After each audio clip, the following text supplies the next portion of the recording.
Hey there. Next skill we're going to work on is distributive property with variables. So the first question says, apply the distributive property to create an equivalent expression. So what is multiplying what's in the parentheses is this 0.6. So 0.6 times -7 and 0.6 times +8.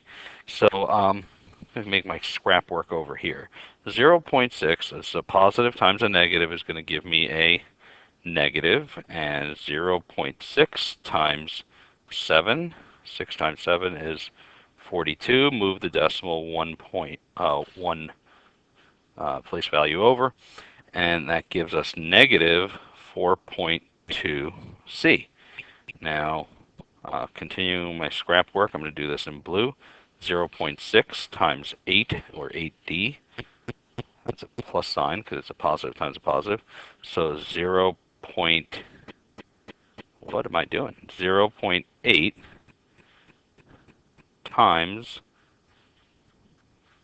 scratch that. Let's start over. 0.6 times 8. 6 times 8 is 48. Move the decimal 1 over because we're counting the decimal places. So that's positive 4.8d. So this expression is equivalent to the original expression when you distribute 0.6 to the two terms. Let's try the next one.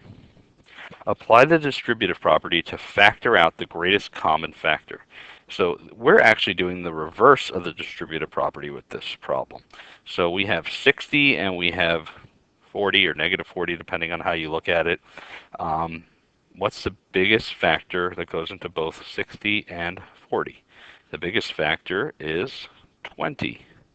So 20 times something will give us 60. That is 3. And 20 times something else will give us -40y. Well, that would be -2y. And that is our answer. That is factoring out the greatest factor to rewrite this expression.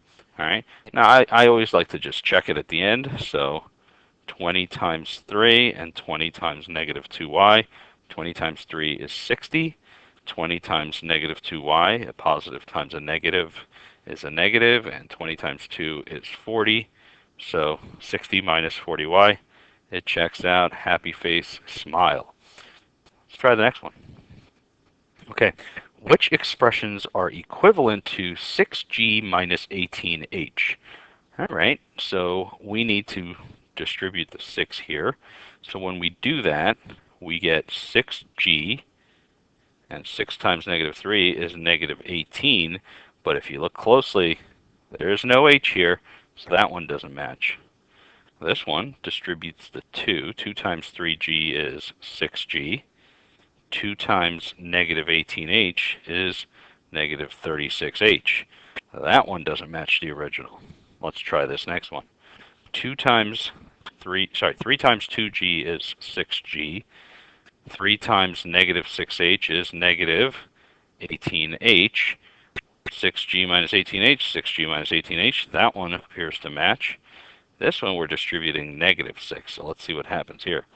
-6 times -g is positive 6g. -6 times -3h is positive 18h. So close, but doesn't match it. This is a minus 18. We're looking for plus 18. So let's try this last one. So take a step back. What's multiplying the two terms in the parentheses? It's this -2. So -2 times -3 is positive 6. So don't forget the g. So -2 times -3g is positive 6g. -2 times positive 9 is negative 18h.